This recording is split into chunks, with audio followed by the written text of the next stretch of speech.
Committee will come to order. First, Chief Manger, I understand the department is today grieving the passing of one of its officers, a 21-year veteran of the force. I simply want to express my gratitude and my sympathies to the officer's family and to the department for your loss. Thank you, Senator. I'd like to welcome everyone to the last of our fiscal year 2025 budget hearings for the Legislative Branch Appropriations Subcommittee. Today we have with us the Senate Sergeant of Arms, Ms. Karen Gibson, and the Chief of the United States Capitol Police, Chief J. Thomas Manger. I would like to thank you for joining us here today to testify on your agency's fiscal year 2025 budget request, and I ask unanimous consent that the witness's written testimony be placed in the hearing record. Hearing no objection, so ordered.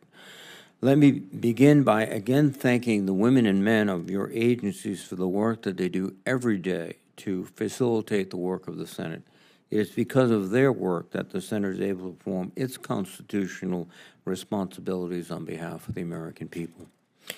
As I said in our two previous hearings, the legislative branch agencies have submitted fiscal year 2025 budget requests that accounts for a $544 million increase over the fiscal year 2024 legislative branch enacted appropriation.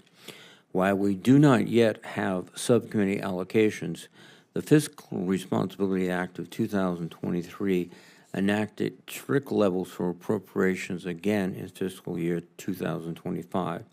As such, we will be making very difficult decisions for the allocation of resources provided to the legislative branch in fiscal year 2025. It will then fall upon the heads of each legislative branch agency to utilize those resources to meet their respective missions while addressing the needs of their workforce. This will not be an easy fiscal year, but I am confident that the legislative branch can meet this challenge. For fiscal year 2025, the Sergeant at Arms is requesting $345 million in appropriated funds, which is an increase of $34 million over the fiscal year 24 enacted level.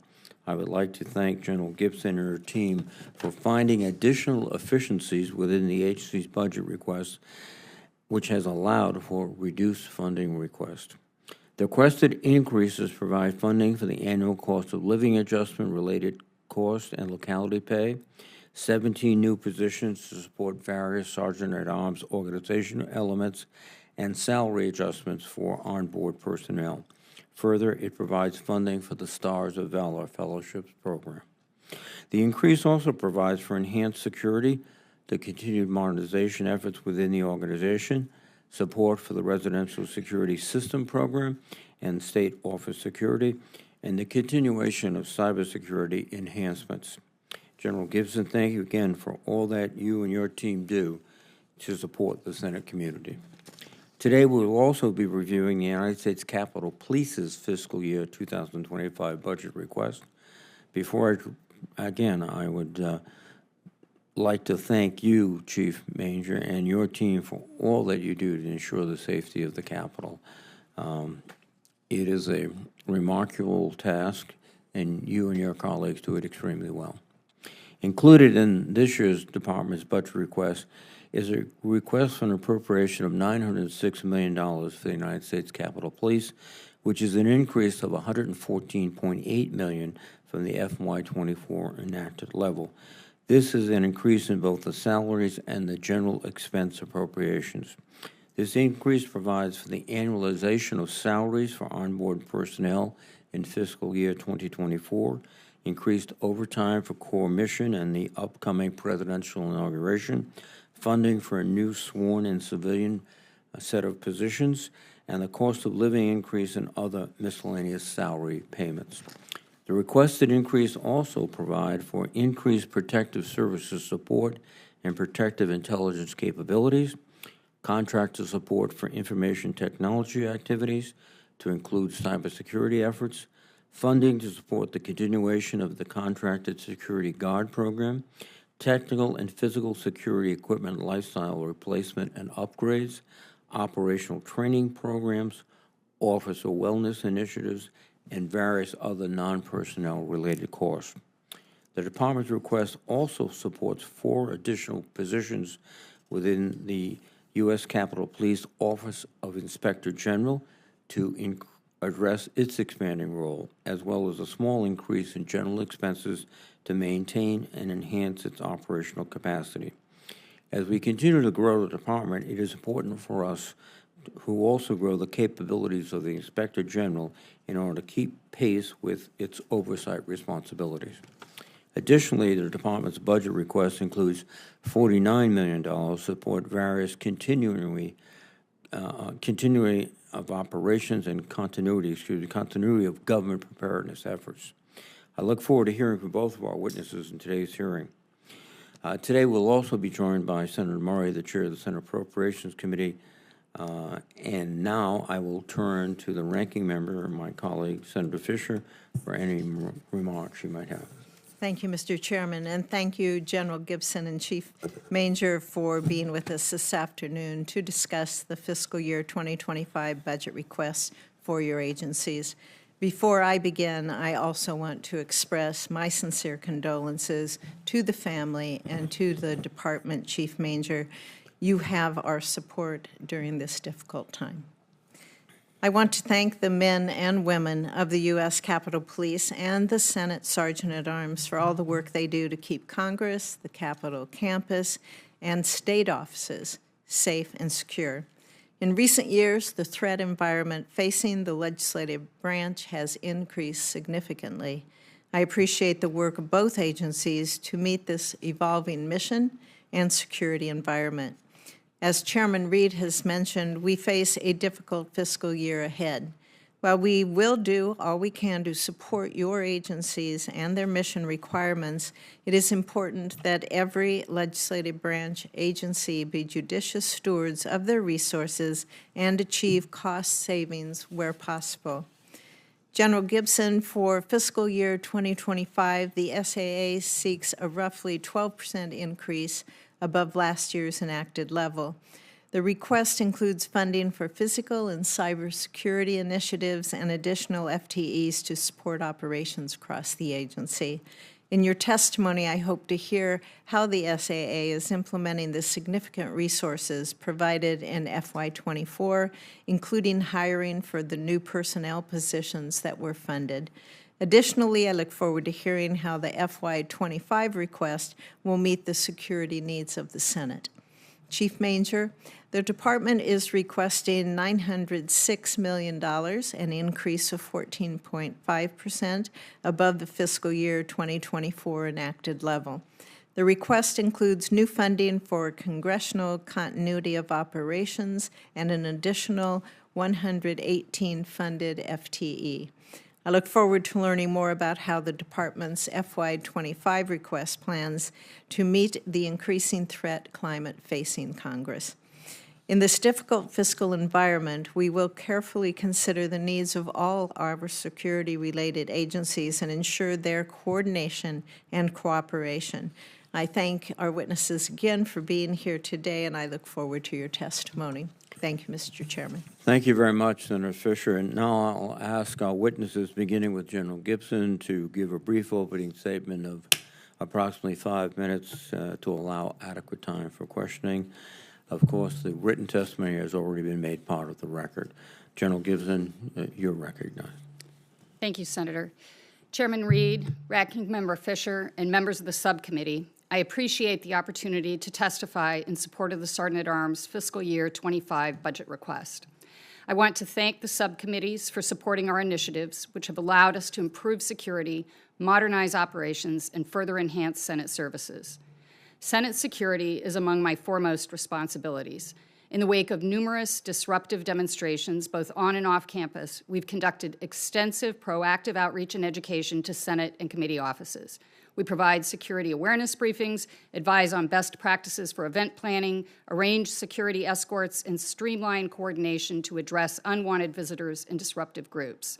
We coordinate with the Capitol Police to request local law enforcement support for off-campus events and to provide security assessments and improvements at members' homes. Regarding state office security, I appreciate the enactment of Senate Bill 3222, which exempts certain security-related square footage and costs from state office allowances. I'm grateful to Senator Klobuchar and to you, Senator Fisher, and the entire Senate for this bill. Senators no longer have to choose between safety needs, like secure reception areas, and operational requirements, such as space for caseworkers.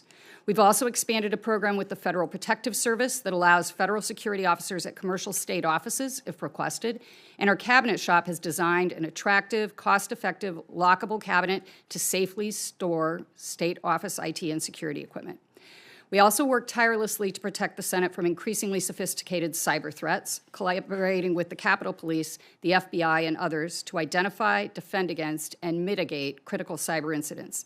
Last year, we conducted the Senate's most comprehensive cybersecurity assessment ever, and its results validated the success of our efforts.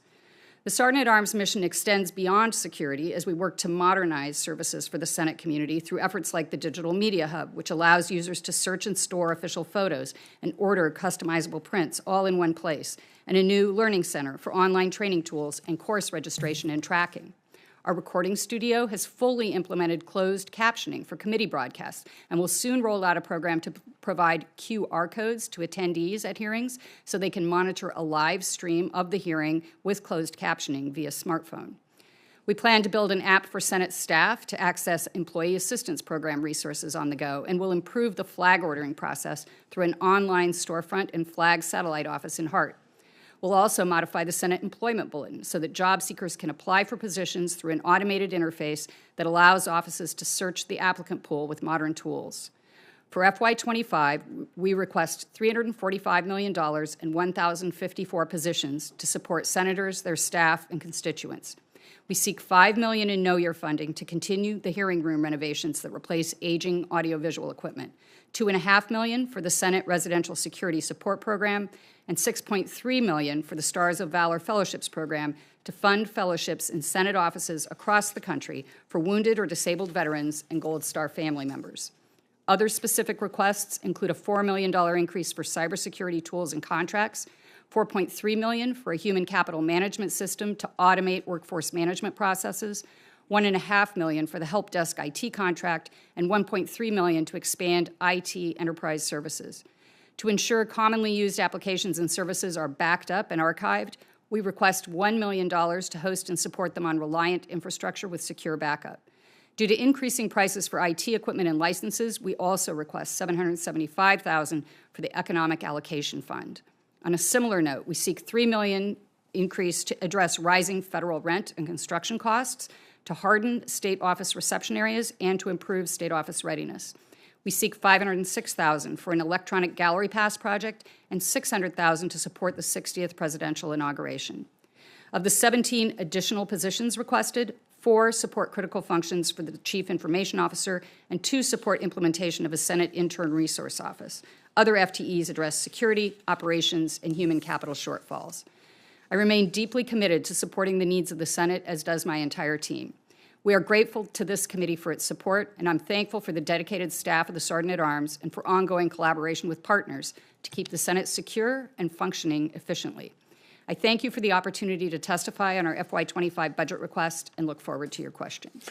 Thank you very much, General. Chief Manager, please. Chairman Reed, Ranking Member Fisher, and members of the subcommittee, thank you for your continued support of the women and men of the United States Capitol Police. The support of Congress has allowed the Department to invest in critical aspects of its operation and address mission requirements of an increasing threat environment. To support the mission, the Department has prioritized staffing and the expansion of training, policy, and administrative functions, all of which ensure that USCP is positioned to meet the demands of today and into the future. This support that Congress has allowed the Department has ensured that our mission requirements can be met. I can confidently tell you the Capitol is safer today than it was prior to January 6th.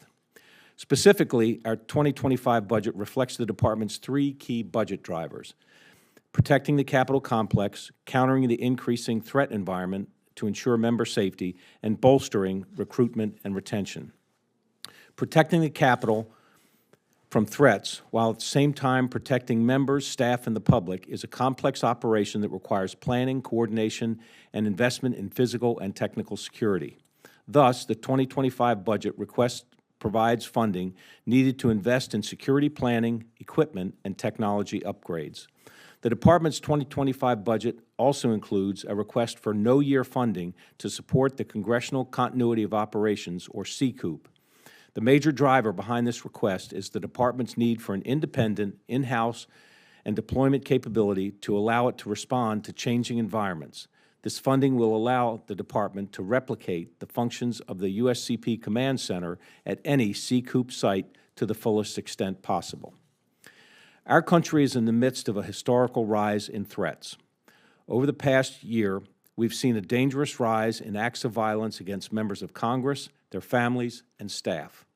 This changing landscape requires that the Department take a proactive approach to threat investigations and member protection by enhancing its intelligence gathering and sharing capabilities. The number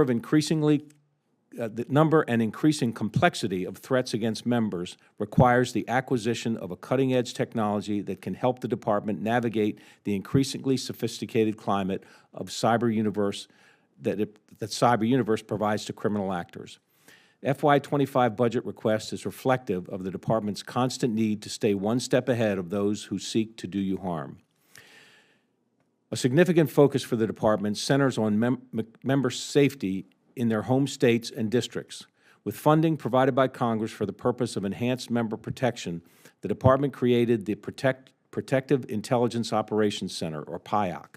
The PIOC serves as the Department's fusion center by centralizing member protection functions to include investigation, intake, air operations monitoring, the tracking of congressional details, intelligence analysis, and the Department's newly created residential security program.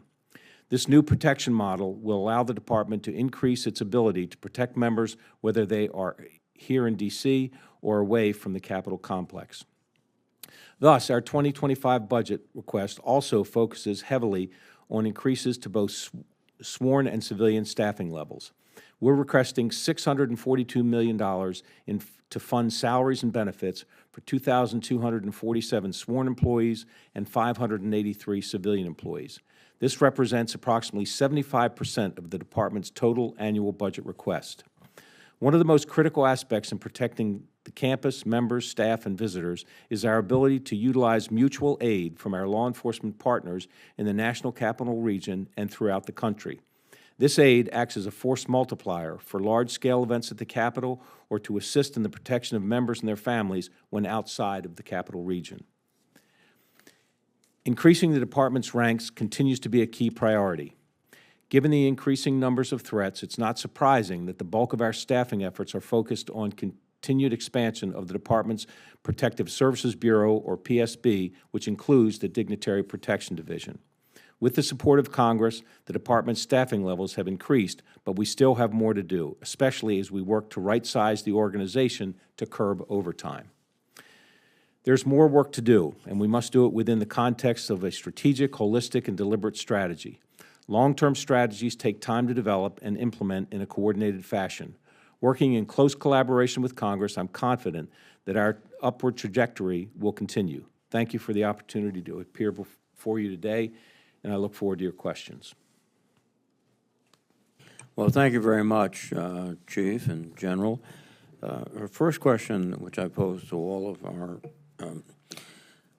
witnesses, is that in this very difficult budget time, if you have to operate close to the 2024 budget, what are the key elements that you'll lose? Could you allude to that, General? Certainly. Thank you, Senator. I've given this question. My whole team has a lot of thought. And first, I would start with the reasons why our budget continues to grow. First is inflationary factors. That accounts for much of the $3 million additional dollars we're asking for state office operations in that, we haven't moved to different offices, they're not more lavish, they aren't bigger, but the landlords have raised the rent. And so that is not something we control. Similarly, with the $75,000 for the Economic Allocation Fund, that is the cost of purchasing the same equipment we always have for offices.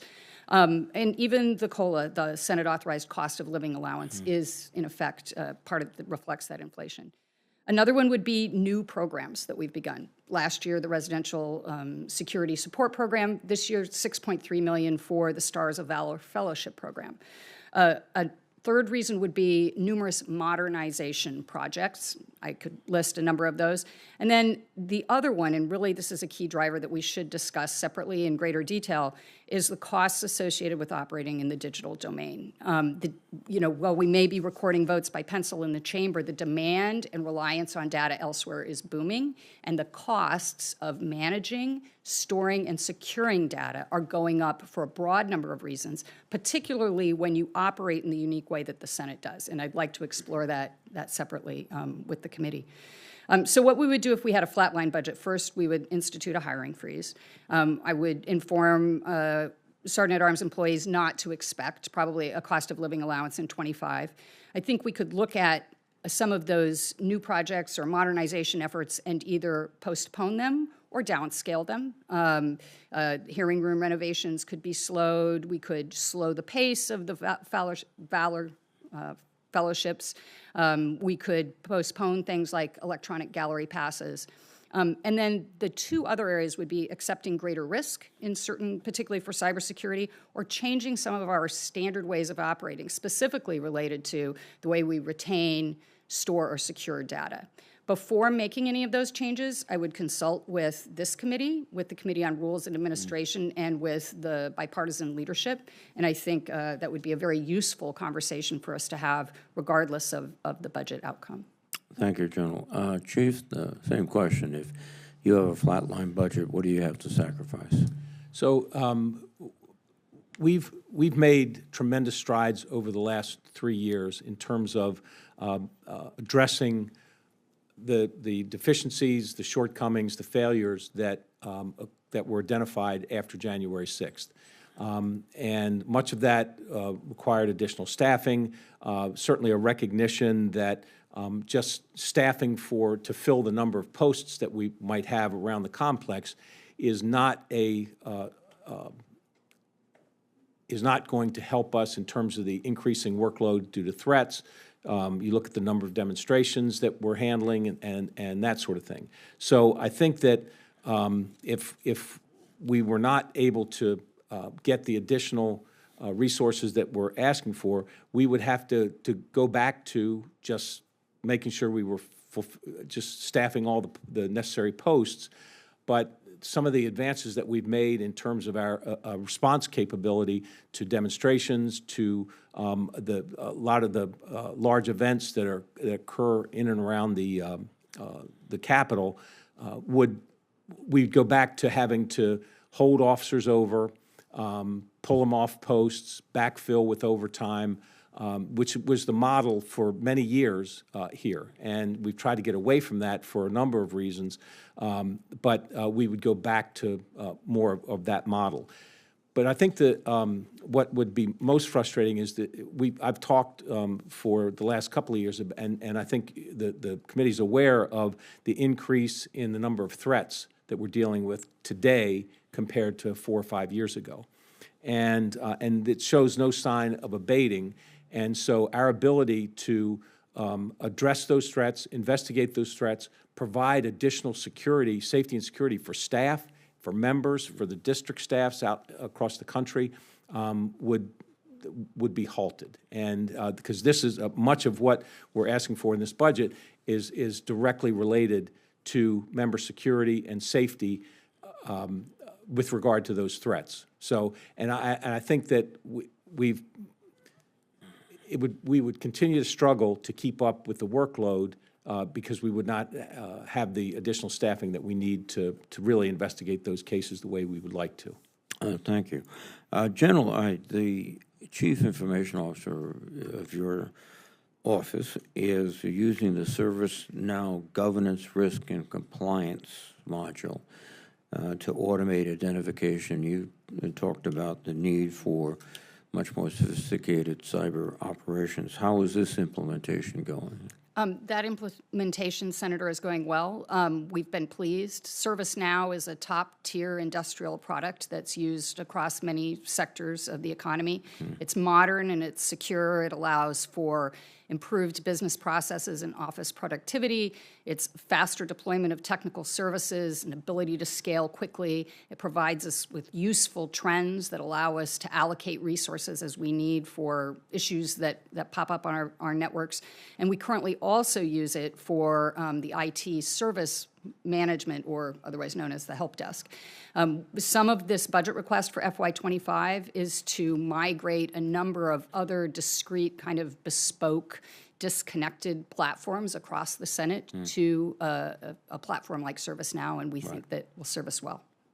And in this year's budget, you're asking for ServiceNow Information Technology Operations Management Module, which I presume is an enhanced version of the current system, and what will that add?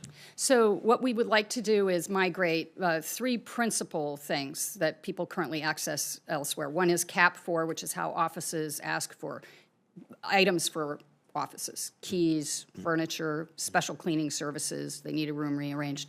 Another is Asset Manager. It's a separate discrete system that maintains an inventory of all the equipment that's issued to offices. And then the third is Transact. Transact is more than 20 years old. The code is so old it's very difficult to modify. In fact, we pay several $1 million for coders who can still keep that system going. We would like to migrate those three systems in FY25 to ServiceNow. Thank you.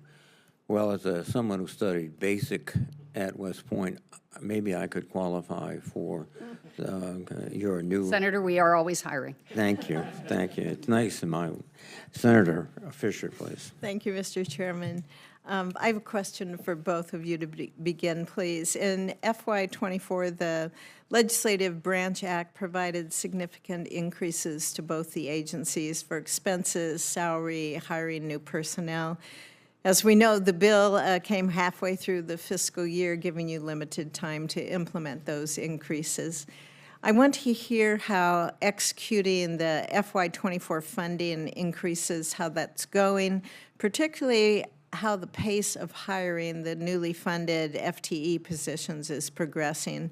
As we face a difficult outlook here for FY25, I think it's important to make sure that your agencies can fully implement those FY24 resources and hiring before we consider FY25. So, Chief, would you like to begin, please? It's always a challenge when you can get the positions, but the challenge is, can you actually recruit, hire, and train the people and actually get them out in the field? And I know this from my previous jobs where I worked years and years and years and seemed to never be able to get ahead of attrition. I can tell you that for the last 3 years, we have not only gotten ahead of attrition, but we have added around 100 additional sworn officers each year. And so this is great news, especially when you look around the country at what's happening in police departments around the country that are having no success in increasing their numbers. So there's a lot of reasons for that, and many of them are the support that this committee and Congress has given the Capitol Police so that we are competitive, both for sworn and civilian ranks. When we advertise a position, we're competitive in terms of being able to compete with other government agencies, other law enforcement agencies, and I think that I certainly have to give a shout out to my recruiting folks who do a phenomenal job at making sure the interest and the number of applications that we get continues to be through the roof. So are you on pace with allocating those resources? Or are you ahead of schedule on them? You know, my concern is you had a late start with the resources that you were given there.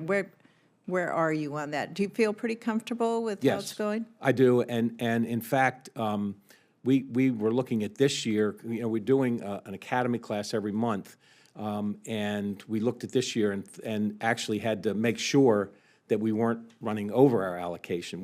Because we were keeping up. So, yes, we're doing much better, or we're doing better with sworn. We're still working on, on the civilian side as well, but we're making progress with both. Good. General, how are you doing? Senator, if I may, I'd like to provide the specific details and numbers separately following the hearing.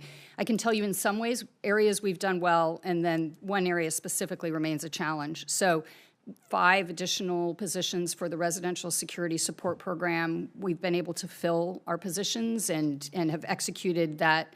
I think it's been very important to our execution of that program. Hiring additional counselors for the Employee Assistance Program, not an issue, as well as staff to synchronize across the entirety of the Sergeant-at-Arms our interaction with the Rules Committee, and I think we've seen that benefit there. And then some additional hiring for our continuity of government programs. The key area where we remain challenged is in the CIO. It's in double digits of vacancies. It may be it's over 30. Hence, the request for only 4 additional positions for the CIO in FY25, because we do still have many vacancies to fill there. That's probably our greatest challenge. Okay, so you're being realistic about the request I believe that you're so, making yes. when you know you have a lot more vacancies, but you're realistic in Particularly how in many that you area, fill. yes. Good, thank you. Well, thank you very much, Senator Fisher. Now, Am I still going? Oh, I'm sorry. Did you think I was buzzing out? Mr. Chairman. My mistake. I apologize. General Gibson, the request highlights that for FY24 and FY25, the priority for the Office of Security, Emergency Preparedness, and Continuity is modernization of security capabilities, particularly campus access control improvements, and predictive threat analysis through open source monitoring and software. I'd like to know more about those efforts that you're having. What improvements is the SAA making in access control, and how do all these new technologies factor in that, please? So access control, Senator, is largely the installation of proximity card readers in a number of offices. Unfortunately, it did not, as we began to install these, it was slower than hoped. It's very much a group effort. I believe we are on track now. We've prioritized requests from the offices and committees. We've worked together with the architect of the Capitol and the Capitol Police to streamline design for those systems, order parts in advance. We hold multiple monthly project meetings on that, twice a month, and we have regular transparent reporting to the Rules Committee on the progress of that proximity card reader installation. In terms of threat tracking, really less with the introduction of additional technologies, but more infusion of some very strong leadership on our team. I see great value added in the research and the additional analysis that has been given to the threats that are being identified against senators, as well as a much closer collaboration and partnership with the Capitol Police. I look forward to the stand-up of the PIOC, the Personnel Intelligence Operations Center, Protective Intelligence Operations Center. We will have a seat in there, as we do in the Command Center, and I think that will bring it really to a very, very useful and fruitful partnership. Thank you, Mr. Chairman. Well, thank you, Senator Fisher. I apologize for being preemptive. Excuse me.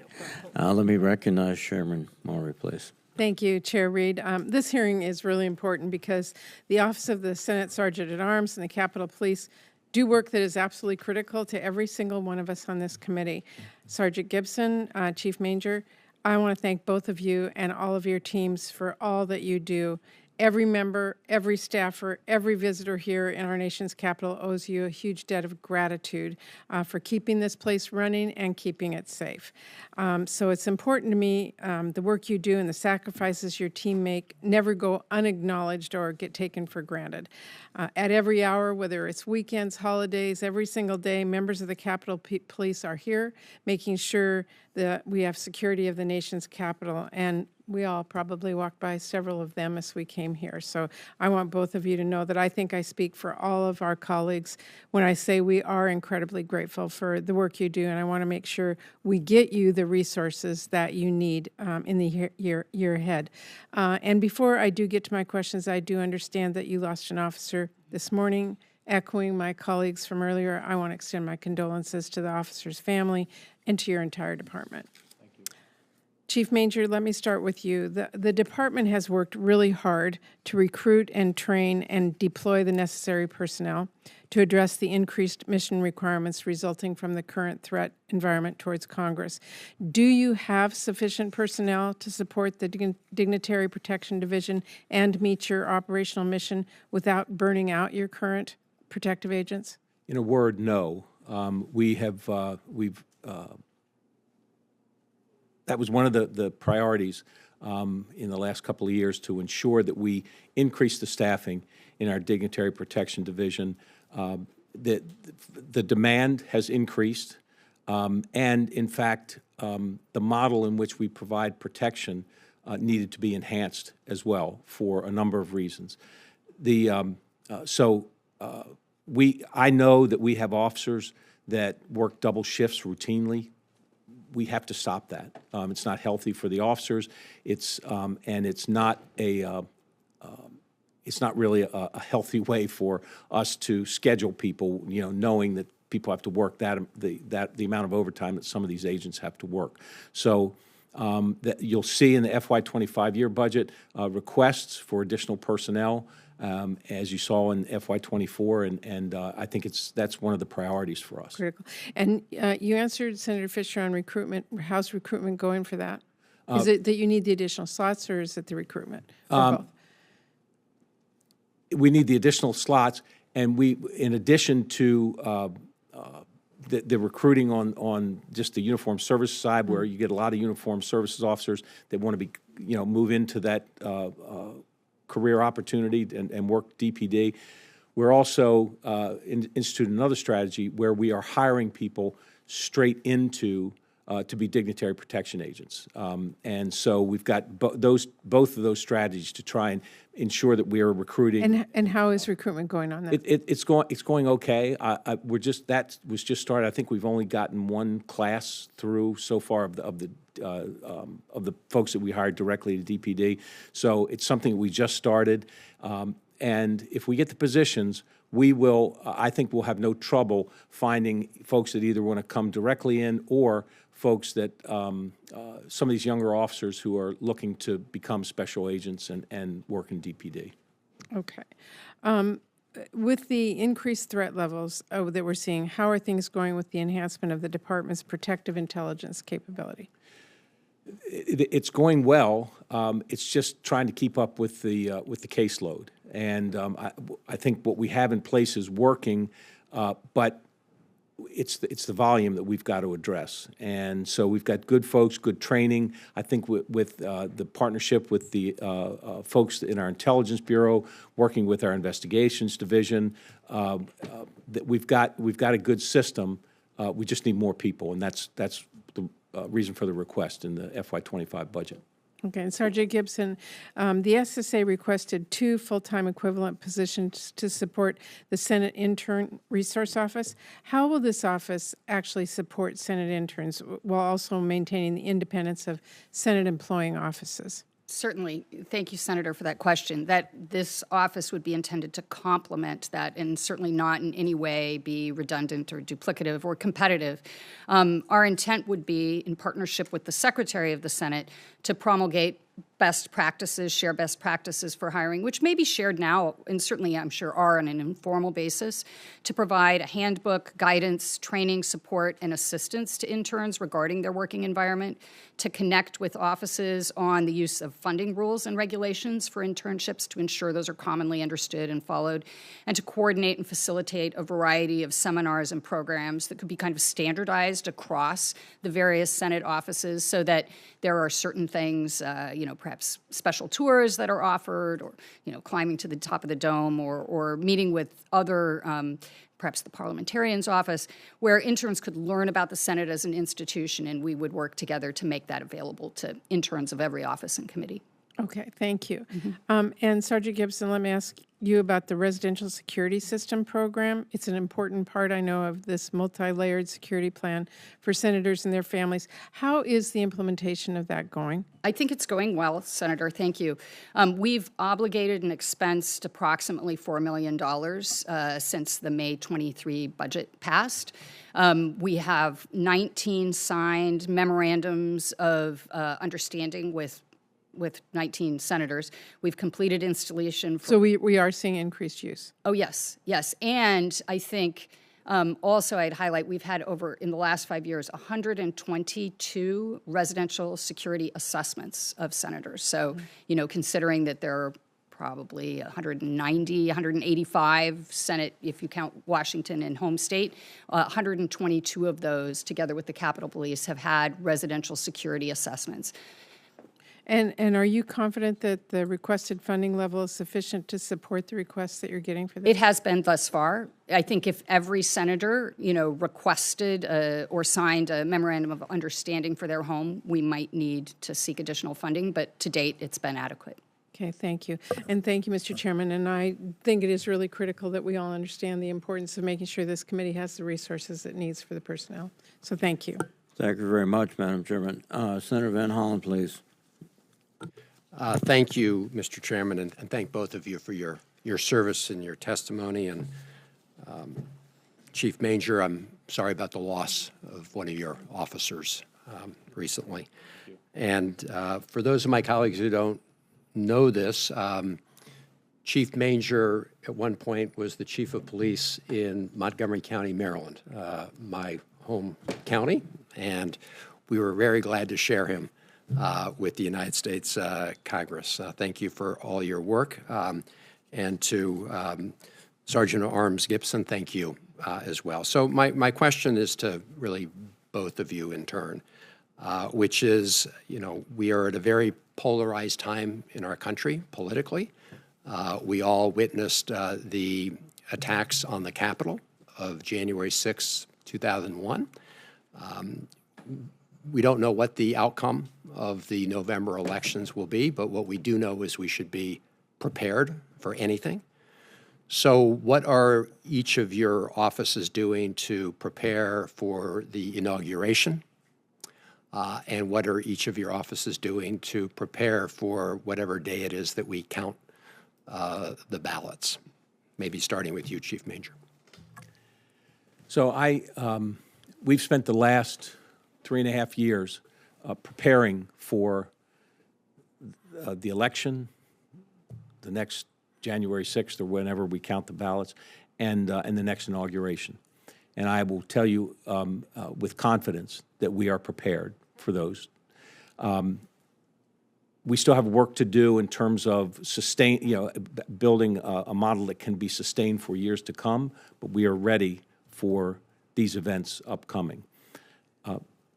Much of this has to do with staffing, but it also has to do with training, it has to do with equipment, and it has to do much to do with our ability to get mutual aid here on the campus when we need it. And the funding that this committee and Congress gave to us to get that mutual aid, to be able to reimburse police agencies that assist us, whether they're assisting us here on this campus, which we've done many, many times, or assist us across the country with events that that perhaps we can't get out to, but they can provide the security, has been invaluable. And so there were things that we needed to do over the last 3 years just to provide the protection, security, and safety that we needed to on this campus every day, and we've accomplished so many things, and we're in a good position right now. As I mentioned earlier, I think that the number of threats, the caseload there of investigations that we have to do, some of the follow-up that is required in some of those investigations, that's where we need to continue to increase our staffing so we can keep up with that increased workload. But I can assure you that we are positioned exactly where we need to be, and we'll be prepared for the next inauguration. Thank you. Thank you, Chief. Thank you, Senator. I'd like to highlight some of the things that have changed since January 21. First, from a physical security perspective, the House and Senate Sergeant at Arms, together with the architect of the Capitol and the Chief of Police and the Department, have conducted a campus physical security assessment in 2022 and then prioritized funding to address shortcomings and to reinforce the building and the grounds. We have now a 24-hour fence, which you may have seen deployed several times. It can go up very rapidly and come down rapidly. We have developed standardized guidelines for determining when the fence should go up as a Capitol Police Board. The Capitol Police Board itself, I think, has demonstrated a much more sound decision-making process than what was evident in 2021. And I say that having been part of a team that, on behalf of the House of Representatives in February 21, looked at the shortcomings of the Capitol Police and the House security in the wake of January 6th. So we have processes in place, as the Chief has mentioned, for requests for assistance, whether that's mutual aid from other law enforcement or from the Department of Defense, that are understood and can be generated relatively rapidly. And I think very importantly, the legislation that allows the Chief of Police to declare an emergency and ask for assistance without having to convene the Capitol Police Board to approve his actions in advance. There's also been significant improvements in intelligence, the lash up with other agencies, the elevation of the intelligence function within the department to a bureau, hiring very qualified professionals who work there and are working very closely with a broad variety of law enforcement. I receive those briefings and updates. I can receive them daily, weekly, biweekly, and I can tell you they are much superior to what was in place several years ago.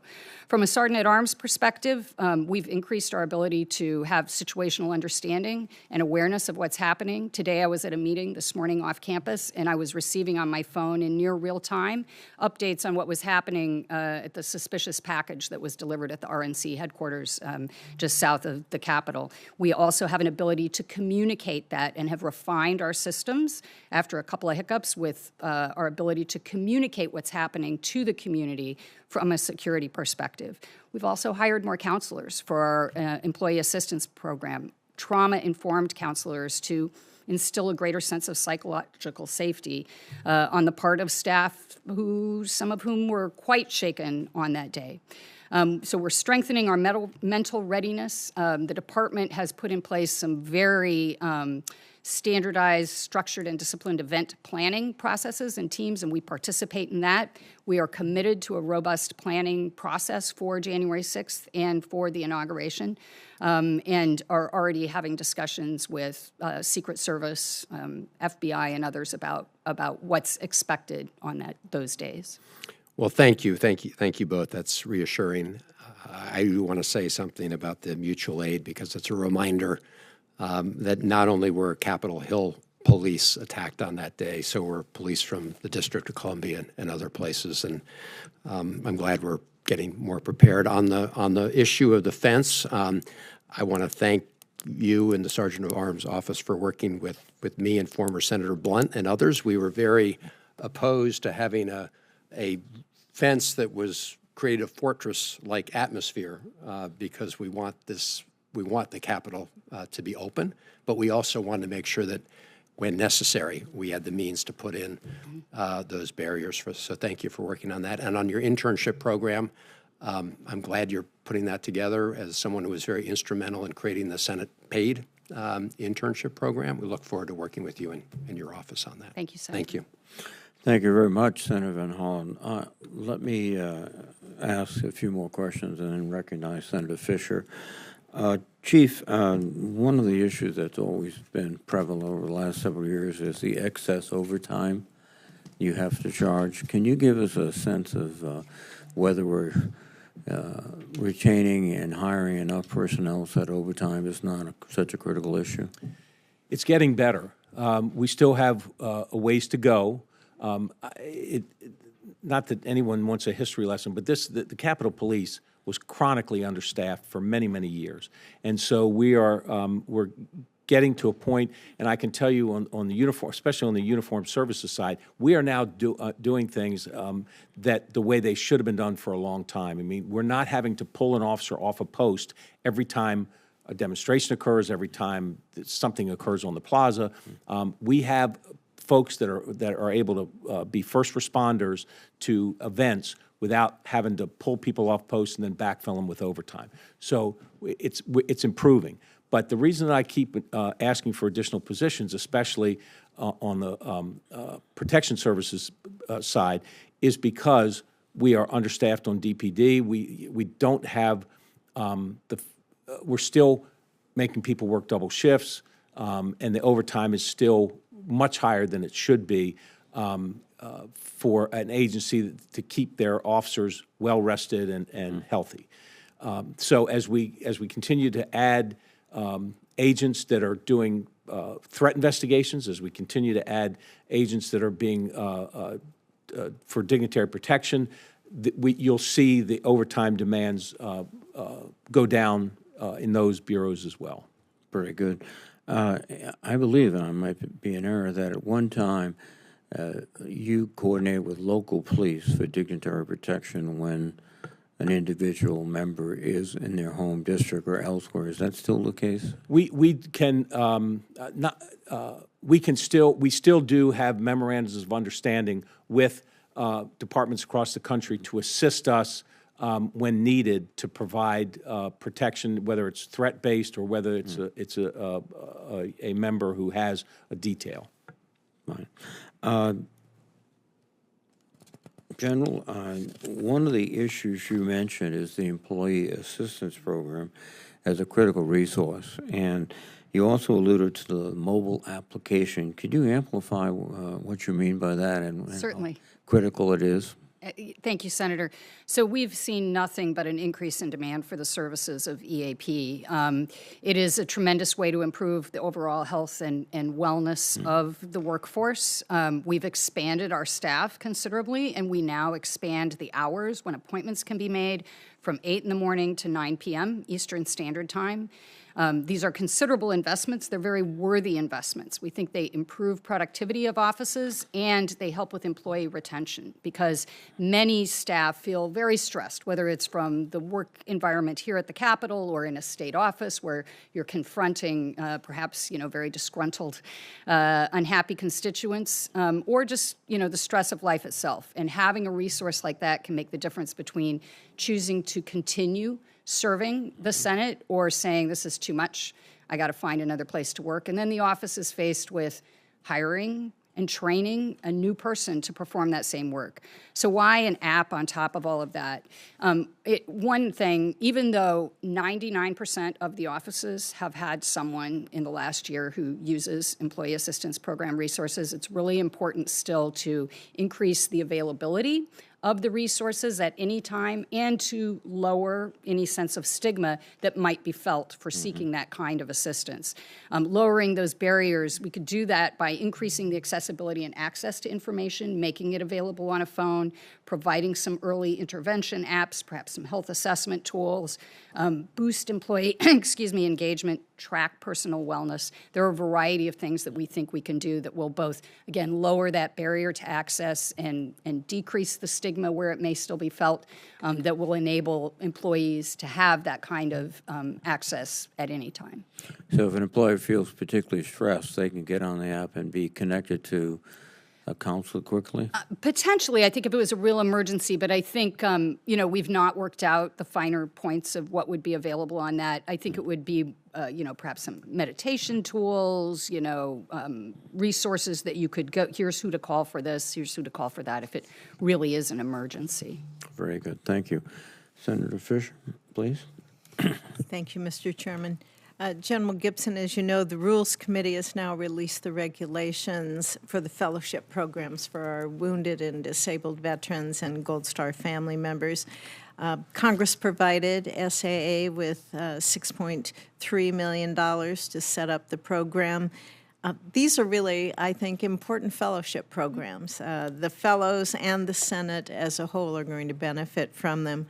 With the regulations that are now released and funding on hand, can you give us an update on the fellowships and a timeline, if you have a timeline in place, on when we may be expecting to see our first group of fellows? Thank you, Senator. I'd like to provide the detailed timeline separately. That when you asked the question about which of our 24 vacancies have we been able to fill, this is one we were able to fill. Lindsay Brand is the coordinator. She is a veteran and a former fellowship holder, and she feels very strongly about this program. She's fantastic person, very enthusiastic, a great person to have leading this. I think we will begin to see some towards the end of this year. She has a recent employee of ours and begun to work with the Rules Committee. Again, I'd like to provide the detailed timeline for when we'll see our fellows arriving, but we're very excited about this program. Thank you. Thank you very much. And for both of you, it's extremely important, obviously, that the Capitol campus is both, has its physical security and its cyber security. That's also important for our state offices and staff as well. How's the threat environment out there towards our state offices? I know it varies by members, varies by states, but how's that evolving, and how do your agencies coordinate with those state offices when it comes to physical security? So, Senator, thank you for the question. Our state office operations team and our Senate Operations Center coordinate daily with state offices. In terms of the threat, I would say there are also environmental threats. And so we track very closely, particularly tornadoes, floods, and other things that may threaten Senate offices. There's typically an awareness that that's going to happen at the local level already, but we certainly track those very closely and any kind of damage that may result. We are able to pass information very promptly about potential demonstrations and then to alert the Capitol Police, who then work with local law enforcement on occasion when that is needed, by notifying state offices that there is a demonstration planned outside your building, perhaps sometimes even targeting your office, and they can make a decision if they want to close early that day, if they want to telework, and we communicate that kind of information as we receive it regularly. We're very thankful for the legislation, as I mentioned in my opening comments, that don't count the security enhancements as part of the square footage allowances. And so we have a strong push to create secure reception areas as modeled in the state office demonstration room in the basement of the Russell Senate Office Building. We are working through a pilot to provide ballistic film on some of that glass that will not appear, sort of to Senator Van Hollen's comments, it won't appear like a fortress, but it will add additional security. And so we're very excited about that. You did ask about the threat. I think, there have always been angry constituents by having some of these security measures in place, whether it's just simply a camera and a locked door. We have specific instances we can point to where staff have seen someone in full tactical gear outside buzzing the button and not opened the door. We've had people who've taken baseball bats to that secure reception, to glass, and it has helped. So I think these security enhancements are really important. The most critical thing we can do, though, frankly, to keep those folks secure is to ensure they're trained and that they know things, just basic things like keeping the door locked. Yeah. Thank you. So I think General Gibbs had a very good comprehensive answer. I just would add one issue of swatting. This is, we've seen it, it sort of comes in waves. So we have been working with, I know that 911 centers around the country have been trying to do a better job at identifying those swatting calls and not just dispatching them without any context. I also am aware that the FBI is actually making a little bit more headway in terms of making some arrests, many of them overseas, where the more arrests we can make, the more deterrence there might be from people trying to, continue this activity. Very good. Thank you. Thank you, Mr. Chairman. Well, thank you very much, Senator Fisher, and let me thank you, General Gibson and Chief Manger. This concludes the Legislative Branch Appropriations Subcommittee hearing regarding fiscal year 2025 funding for the Senate Sergeant at Arms and the United States Capitol Police. Again, I thank General Gibson and Chief Manager for testifying today. The hearing record will remain open for 7 days, allowing members to submit statements and/or questions for the record, which should be sent to the subcommittee by close of business on Wednesday, May 29th, 2024. This concludes the scheduled hearings for FY25 budget requests from legislative branch agencies. The committee now stands adjourned. Thank you. Thank you.